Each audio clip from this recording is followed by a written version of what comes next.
Hello friends, this is Mansi. Again I am here with some general knowledge questions. So without any delay, let's get started. Here is our first question. तो पहला question हमारा क्या कहता है देखते हैं. Who was the first Governor General of Bengal? Bengal के पहले गवर्नर जनरल कौन थे? ऑप्शंस हैं A Lord Clive, B Lord Warren Hastings, C Lord Lytton या फिर डी लॉर्ड राइपन. तो इसका करेक्ट आंसर हो जाएगा option B Lord Warren Hasting. Bengal के पहले गवर्नर जनरल कौन थे? लॉर्ड वॉरेन हेस्टिंग थे. लॉर्ड वॉरेन हेस्टिंग 1773 के रेगुलेटिंग एक्ट के बाद इनको गवर्नर जनरल बनाया गया था. इन्होंने बंगाल की हर डिस्ट्रिक्ट में सिविल एंड क्रिमिनल ऑफिस भी कोर्ट भी बनवाए थे. बंगाल के हर डिस्ट्रिक्ट में सिविल एंड क्रिमिनल कोर्ट बनवाए थे. तो फर्स्ट गवर्नर जनरल बंगाल के कौन थे? Lord Warren Hasting. Next question पे आते हैं. अगला क्वेश्चन हमारा क्या कहता है? अगला सेकंड क्वेश्चन है the Charak Samhita is related. Charak Samhita किससे संबंधित है? ऑप्शंस हैं आपके A politics, B medicine, C architecture या फिर डी मैथमेटिक्स. तो जो चरक संहिता है वो आयुर्वेदा से संबंधित है. आयुर्वेदा यहाँ पे Ayurveda in the sense medicine. तो यहाँ पे आपका करेक्ट आंसर हो जाएगा मेडिसिन. चरक संहिता मेडिसिन से संबंधित है और ये 2nd सेंचुरी से पहले ही कंपोज कर दी गई थी. इसमें क्या होता है? चरक संहिता में किसके बारे में बताया जाता है? फूड के बारे में, क्लीनलीनेस के बारे में, मेडिकल साइंस के बारे में और डिसीजेस बीमारियों के बारे में बताया जाता है. नेक्स्ट क्वेश्चन पे आते हैं. अगला क्वेश्चन थर्ड क्वेश्चन हमारा क्या कहता है? Who among the following is known as the grand old man of India. इनमें से किसको grand old man of India कहा जाता है? ऑप्शंस हैं A Dadabhai Naoroji, C WC Banerjee, B WC Banerjee, C Pherozeshah Mehta या फिर डी सुरेंद्र नाथ बनर्जी. तो यहाँ पे ग्रैंड ओल्ड मैन इंडिया के नाम से दादा भाई नौरोजी को जाना जाता है. तो आपका ऑप्शन ए बिल्कुल सही होगा. दादा भाई नौरोजी ने ईस्ट इंडिया एसोसिएशन को फाउंड किया था. इसमें क्या होता है? ब्रिटिश गवर्नमेंट को जितने भी इंडिया के मामले हैं, गरीब या गरीबों का शोषण हो रहा है या उनके साथ भेदभाव हो रहा है, वो सारे मामले उन तक पहुंचते हैं. तो इनको ग्रैंड ओल्ड मैन इंडिया नाम से दादा भाई नौरोजी को जाना जाता है. Come to the next question. अगला क्वेश्चन फोर्थ क्वेश्चन हमारा कहता है who gave the slogan do or die. Do or die, करो या मरो का स्लोगन नारा किसने दिया था? A Sardar Patel, B Jawaharlal Nehru, C Subhash Chandra Bose या फिर डी महात्मा गांधी. तो डू और डाई का स्लोगन जो है वो भारत छोड़ो आंदोलन, क्विट इंडिया मूवमेंट के अंडर दिया गया था, जो कि महात्मा गांधी जी ने दिया था. महात्मा गांधी जी ने दिया था. इसको 8 अगस्त 1942 को कांग्रेस कमेटी ने इसको एक्सेप्ट कर लिया था.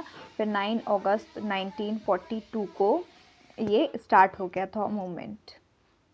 ओके, अगले क्वेश्चन पे आते हैं. अगला क्वेश्चन फिफ्थ क्वेश्चन हमारा है on which river is the Salal hydro electric project located. किस नदी पे, इनमें से किस नदी पे सलल हाइड्रो इलेक्ट्रिक प्रोजेक्ट परियोजना स्थित है? ऑप्शंस हैं आपके ए झेलम नदी, बी रावी नदी, सी चिनाब नदी या फिर डी ब्यास नदी. तो आपका हाइड्रो इलेक्ट्रिसिटी प्रोजेक्ट जो है वो चिनाब नदी पे स्थित है. चिनाब नदी पे, जो कि जम्मू कश्मीर से स्टार्ट हुआ था. और इस प्रोजेक्ट से कई स्टेट्स को फ़ायदा भी हुआ. जैसे उसके जो आसपास के स्टेट हैं, राजस्थान, हरियाणा है, पंजाब और जम्मू कश्मीर को तो हुआ ही है. जम्मू कश्मीर से ही स्टार्ट हुआ था ये 1961 में. तो ये चिनाब नदी पे स्थित है, लोकेटेड है. Come to the next question. अगला क्वेश्चन सिक्स क्वेश्चन है हमारा. Spring is the equinox. Spring equinox होता है, कब होता है? ए 21 मार्च को, बी 18 जून को, सी 21 सितंबर को या फिर डी 22 दिसंबर को. तो सबसे पहले तो हम जान लेते हैं इक्विनॉक्स क्या होता है. देखिए, जब साल में 2 दिन ऐसे आते हैं जब हमारे दिन और रात बराबर होते. वैसे तो हमारे दिन और रात बराबर होते नहीं हैं, तो लेकिन साल में 2 दिन ऐसे आते हैं जब हमारे दिन और रात दोनों बराबर होते हैं. दिन और रात बराबर होने को हम इक्विनॉक्स बोलते हैं. ठीक है, तो एक होता है एक स्प्रिंग इक्विनॉक्स और एक होता है फॉल इक्विनॉक्स. इसको ऑटम इक्विनॉक्स भी बोल सकते हैं. जो फॉल इक्विनॉक्स है वो होता है 23 सितंबर को.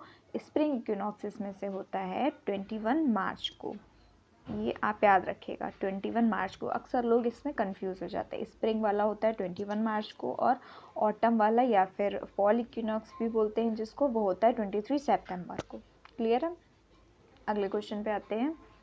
नेक्स्ट क्वेश्चन 7th है हमारा, Khetri project in Rajasthan is famous for the production of. Rajasthan में खेतरी प्रोजेक्ट है, वो किस लिए फेमस है? इनमें से ऑप्शन है आपके A zinc, B steel, C copper, D aluminium.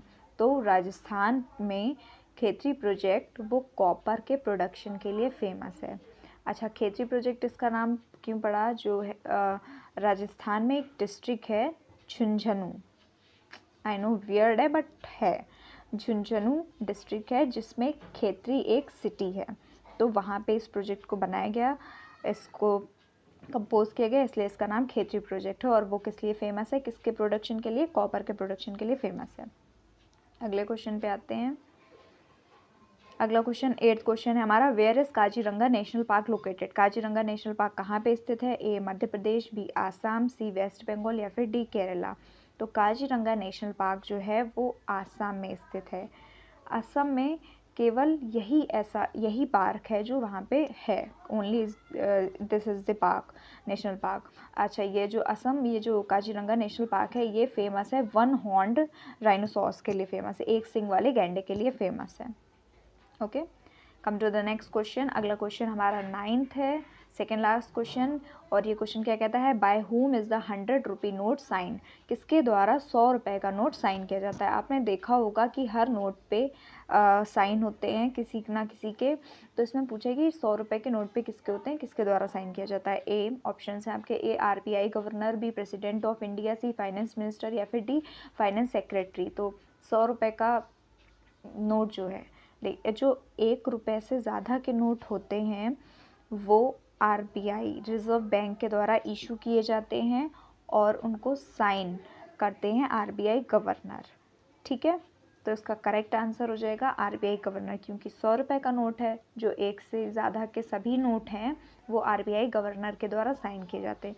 और जो 1 रुपये का नोट है वो फाइनेंस मिनिस्टर के द्वारा इशू किया जाता है, साइन किया जाता है फाइनेंस सेक्रेटरी के द्वारा। ओके, क्लियर होगा।